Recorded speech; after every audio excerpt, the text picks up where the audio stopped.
My wife and I were married for 8 years by the time all this happened. She was the 4th grade math teacher at the local middle school.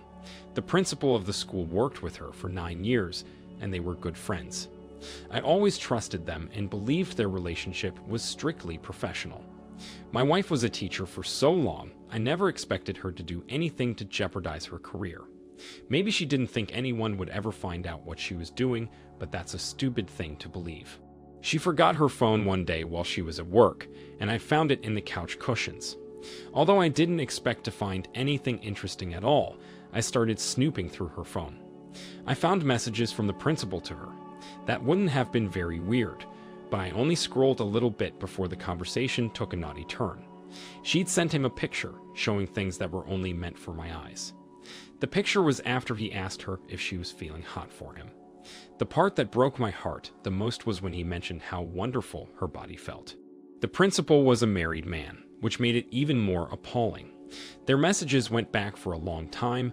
I couldn't even determine when their message chain started. There was a lot of steamy talk that pissed me off so badly. I had enough reading and decided to call Mrs. Principal. She was really confused to hear from me, but I explained I was the husband of the 4th grade teacher at the school where her husband is the principal. She wanted to know why I was calling. This was the hard part. I stuttered and tried to find the words, but I eventually told her I found messages on my wife's phone from her husband. Then I added that the messages implied they had sexual relations. She gasped and started choking on her words while she asked me questions. Eventually, I just told her I would send her screenshots of the proof and her phone number. After she read through a lot of them, she told me she was going to call the vice principal and local superintendent. I braced myself. My wife was going to be in serious trouble. In one day, she lost her career and husband. I felt bad for her and me, but I only felt bad for her because I cared about her deeply for a long time up to this point. Who knows how long she hid this from me? I know I certainly didn't deserve it. I remembered my mom convinced me to do a prenup before my wife and I got married, and now I was relieved. It just ensured I would get to keep the house. As soon as I thought about this, I got the first panic text from my wife. She said something weird was happening and she needed to call me in a few minutes. I didn't reply, but it took her 45 minutes to call me. She was crying and I could hear people talking in the background. She said she was called into the meeting room and fired for having too close of a relationship with the principal. I didn't respond too quickly because she wasn't being completely honest with me. I just asked if the principal was fired too, and she said yes. I asked her what kind of relationship they had, and she went silent. She finally asked me if I found her phone. After I said yes, lots of silence followed. That's when I was done playing dumb and told her I found all the messages between the two of them and that she needed to move out of the house today because it belongs to me. I told her that this was all her fault, she did this to us, and now she would have to live out the consequences in her life. She sobbed and told me she was so sorry, among other promises, and anything she could say to try to keep me on the phone. She thought she could use the hook she had in my heart to convince me to stay. She was wrong. I was my own support and nirvana. I didn't need her to function or have a good life. I was not afraid of facing the challenge she hit me with. I didn't need to save her from suffering from the pain either. I had these thoughts as she was rambling over the phone. I told her to shut up and that she needed to come pack up her stuff. I also warned her that if anything was left behind when I got back, it was mine and she wouldn't be allowed back in. I had really inspiring and supportive conversations with my friend at his house while my wife's world crumbled around her. Her and the principal were homeless and jobless now. His wife kicked him out of the house immediately and he got fired from his job.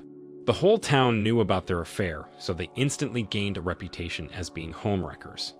Last I heard of them is that they both had to move out of state to avoid the aftermath of the disaster they had created. Not a day goes by where I reconsider my decision to leave my ex. The first few nights were hard, but I just absorbed my mind in the things I enjoy the most. My hobby is building model trains and miniature scenery. It is extremely fun and time-consuming. Before I realized it, I had become a sought-after bachelor in town and started dating. I'm still taking things slowly to heal mentally from what I've been through, but since the incident happened, I have experienced some casual relationships with women in my area. Overall, things have turned out pretty great, and I want people to know that leaving a cheating spouse is not as scary as it seems. Wow, OP. I am so sorry you had to experience the surprise betrayal of your wife of 8 years. No one should have to experience this. It is a shame that it happens relatively often in today's world. It's no secret that families are intended to be permanent and survive all trials and temptations together. Your wife was tempted by something that could only benefit her, so I believe you made a reasonable decision to start over. Your story offers hope to our viewers, and I thank you for sharing. I wish you all the best. Now for today's second story. This actually happened to me, and it makes me believe karma is real. I married my wife when I was 24, and she was 28. She had a boyfriend that was in prison for 5 years by the time we got married. For obvious reasons, I assumed that they were broken up without any chance of ever seeing each other again.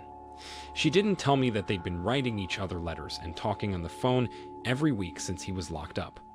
She also never told me that he was scheduled to be released on our second wedding anniversary. I know she knew about it because she made up an excuse to leave the house alone that night. She went so far as to fake a phone call with her mom, claiming they needed help to move something heavy. I was a fool for believing her without question. I let her go that night without knowing that she was his ride to where he was staying. She was gone for an hour and a half, which just felt way too long to be helping her parents move something at their house, 5 minutes away. I called her just as she walked in the door. She looked very pleased and amused. I asked her how it went, and it took her a few seconds to remember what excuse she gave me. She finally said, "Oh yeah, it went great. It wasn't really that heavy. I think they just wanted to see me." I asked what they talked about, and she just looked at me like that was a weird question. I stared at her expectantly, like it shouldn't be hard for her to answer if she was telling me the truth. She started sweating and stammering. She made up something, but her improv wasn't convincing. Then she went off to bed, giving me a lame excuse on our anniversary night. I hate to say it, but her sneaking away went on for another 3 months. She acted so happy while she was at home, it made me think everything was great between us. We even had wonderful sex, which bothers me a lot now that I know what was going on behind my back. Everything started falling apart when she told me she was pregnant. I didn't believe it was possible because almost every time we had sex, she made me use a condom. Funny, she was making her husband use a condom while she had unprotected sex with her felon boyfriend. Now I believe she wanted to get pregnant by him so she could leave me for him and guarantee that he would stay with her. Well, her plan backfired. As soon as it was possible, I had a DNA test done on the child. She tried to resist the idea at the doctor's office, but quickly realized that made it look like she was hiding something. The DNA test came back, and surprise, I was not the father. Now get this, she had the nerve to tell me that DNA tests can be wrong. So while we waited for the second test results, I made her stay at her parents' house. She absolutely hated this. I think she hated it because she tried to move in with her baby daddy and he wouldn't let her. Her parents didn't know anything was up yet, but they wouldn't be in the dark for much longer. I knew she wasn't just going to stop visiting her secret lover, so it was time to follow her. I sat in my running car down the street from her parents' house in 0-degree weather. She got in her car around 9:45 p.m. I followed her at a distance, but relied heavily on the family location app she forgot she had on her phone. She went inside a house with loud music blasting from it. I don't know how many people were in there, but after 8 minutes, I felt brave enough and determined enough to sneak up to the windows. I peeked in and saw several people mingling around. I found a bedroom, but I couldn't see very well through the window. I swore I could hear my wife, but the music was so loud that I couldn't be sure or record it. I went back to the car and waited until she came outside 39 minutes later. I snapped a picture of him saying goodbye to her, but it was really poor quality. I thought it was really sad that he was obviously just using her, and she wasn't welcome to stay much longer than what was necessary. I filed for divorce before the test results came. When her parents saw their pregnant daughter being served divorce papers at their door, they started shitting bricks. My wife was kicked out shortly after that. Her cries and attempts to explain why this was happening just didn't make sense to her parents. They knew she must have had a secret lover who would take her in if she had nowhere else to go. They were right. After they kicked her out, she was picked up immediately by her felon baby daddy. I watched her social media during and shortly after our divorce, and whenever she posted pictures of the baby or her and her baby daddy, the house looked absolutely filthy. She stayed there until their baby was 3 weeks old. That's when she walked in on him having sex with another woman. My ex absolutely broke down at that point. She stopped caring for the baby and was taken to a mental health facility to recover. The felon baby daddy wasn't that great at caring for a child on his own, so the baby was taken into Child Protective Services shortly after that. It's been 1 year since all of this happened, and my ex is still in the Meadows. When she was first admitted, she would try to call me at least once a day and leave a voicemail full of apologies and tears.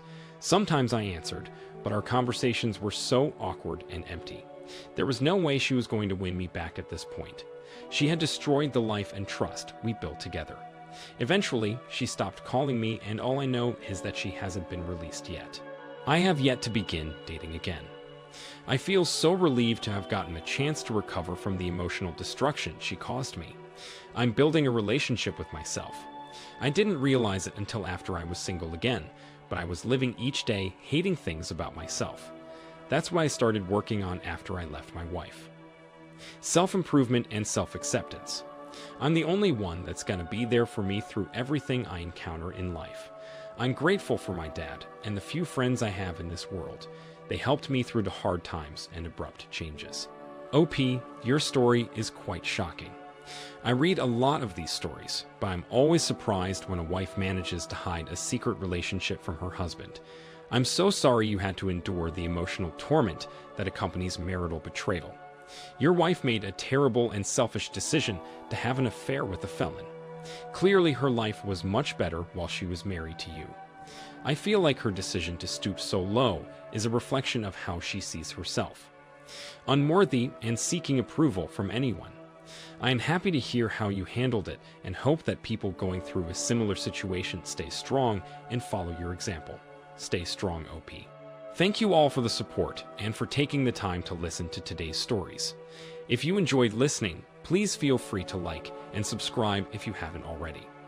Also, comment below with your thoughts on what happened. Take care.